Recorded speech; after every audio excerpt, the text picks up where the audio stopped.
अस्सलाम वालेकुम जी स्टूडेंट्स, क्या हाल है। मियां शफीक है फ्रॉम स्टडी रिवर और हमारे साथ आज मौजूद हैं अनस भट्टी साहब, असिस्टेंट कमिश्नर पीएमएस ऑफिसर।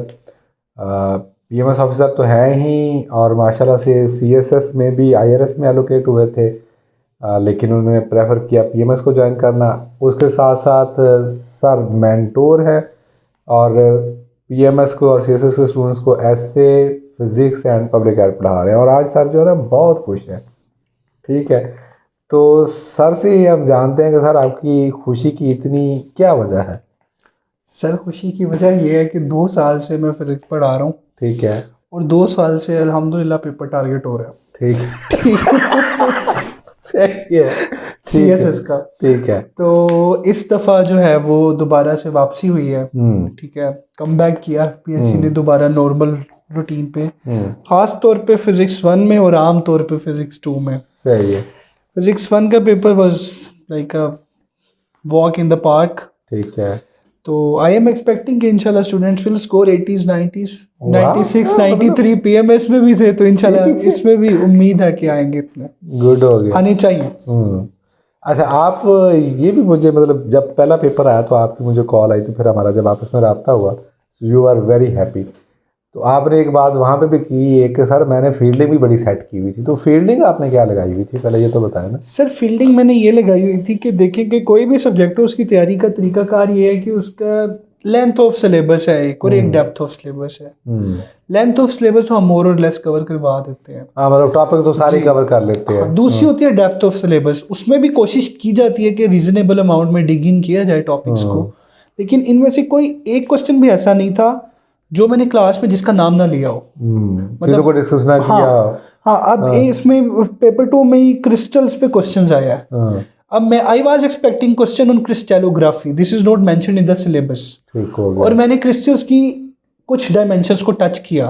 ठीक है, लेकिन ये जो आई है मेरे सेशन में से नहीं आई, आई विल ऑन इट। ठीक है, लेकिन but I was expecting, I was smelling something out of crystallography, हो सकता है। और मैंने कहा कि जी this is what I am saying, आप अपने तौर पे जितनी दौड़ लगा सकते हैं आप लगाएं। ठीक है, इसी तरह स्ट्रोजिंजर की वेव इक्वेशन मैंने एक्सपेक्टेशन वैल्यू पोजीशन और मोमेंटम की लगाई।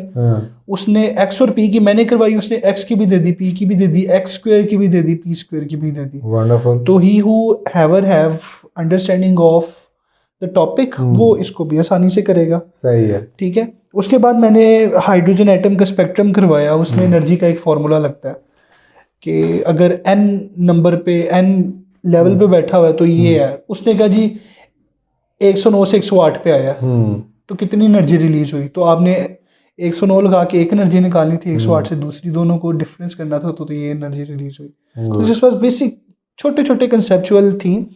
पेपर टफ था फिजिक्स 2 का, ये मैं कहूँगा।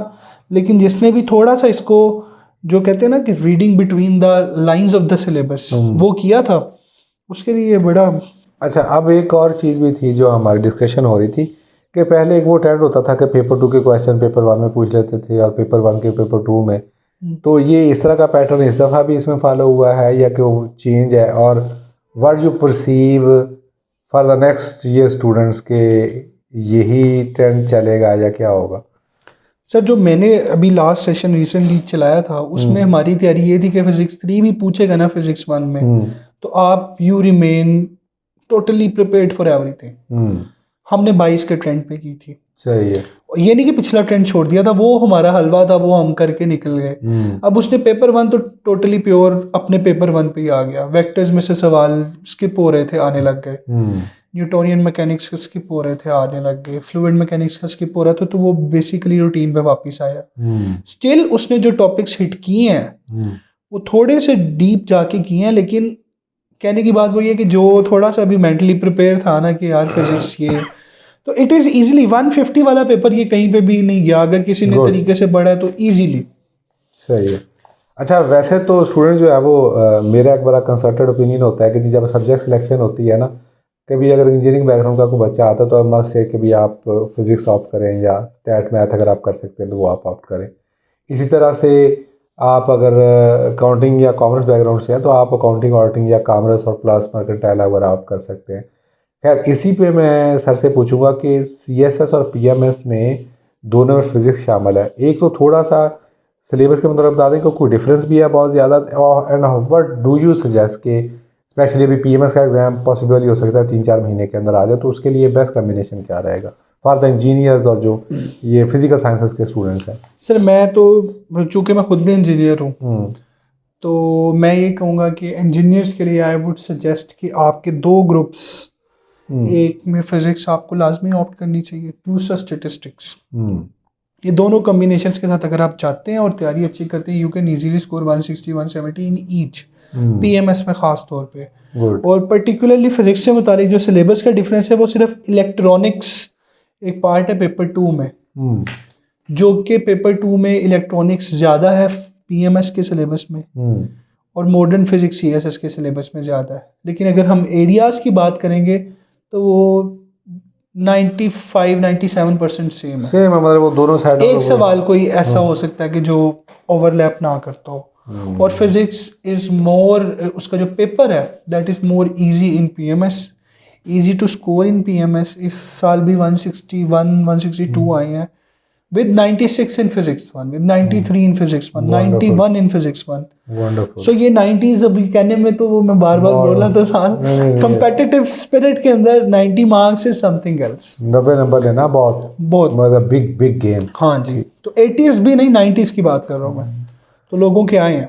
चले, क्योंकि ये थोड़ा एक प्रोफेशनल सब्जेक्ट है, तो anything you would like to add कि जो मैं नहीं पूछ सका आपसे क्वेश्चन में, कोई चीज़ ऐसी जो रह गई हो या बच्चों को एडवाइस करना सर इसमें मैं एडवाइस यही करूँगा कि मेरे सेशन मतलब 5-6-7 सेशंस हो गए और अभी इंशाल्लाह आगे भी हम पीएमएस का करेंगे, लेकिन आमतौर पे जो लोग भी फिजिक्स ऑप्ट करते हैं ना वो इंजीनियर्स ही होते हैं। और इंजीनियर्स जो होते हैं ना उनके पास थोड़ी उनकी जो कह लें कि कैपेबिलिटीज़ मेंटल, वो कहते हैं ना कि एक्टिव ज़्यादा होते हैं, स्मार्ट ज़्यादा होते हैं, जो भी कह लें, तो उनको थोड़ा सा ये करना पड़ेगा कि सेशन अगर आप लें भी तो कोशिश करें कि go deep into the syllabus, go for the recommended book, go for the recommended book. ये जो लोग कहते हैं जी पीएम एफएससी का सिलेबस है, बीएससी का सिलेबस है, कर लें 2-3 सवाल हो जाएंगे आपके। तो अगर तो आपने फिजिक्स 100-120 के लिए रखनी है तो आई वुड रिकमेंड कि गो फॉर सोशियोलॉजी और social work. But if you are opting physics, then your approach should be like I want to score 150-160, और 150-160 का सिर्फ एक नुस्खा है, go for recommended books।